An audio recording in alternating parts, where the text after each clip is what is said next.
ನಮಸ್ಕಾರ ವೀಕ್ಷಕರೇ, RK22 news Kannada ವಾಹಿನಿಗೆ ತಮಗೆಲ್ಲ ಸ್ವಾಗತ.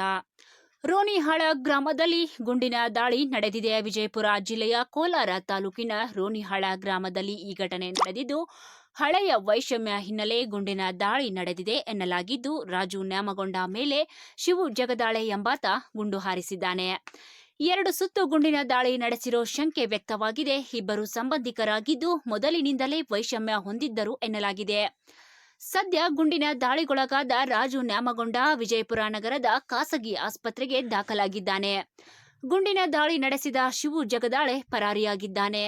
ಸ್ಥಳಕ್ಕೆ ಕೋಲಾರ ಪೊಲೀಸರ ಭೇಟಿ ಪರಿಶೀಲನೆ ನಡೆಸಿದ್ದಾರೆ. ರೋಣಿಹಾಳ ಗ್ರಾಮದಲ್ಲಿ ಪೊಲೀಸರು ಬೀಡು ಬಿಟ್ಟಿದ್ದಾರೆ. ಕೋಲಾರ ಪೊಲೀಸ್ ಠಾಣಾ ವ್ಯಾಪ್ತಿಯಲ್ಲಿ ಈ ಪ್ರಕರಣ ನಡೆದಿದೆ. ವರದಿ Ravi B Kamble, RK22 news Kannada, Kolar.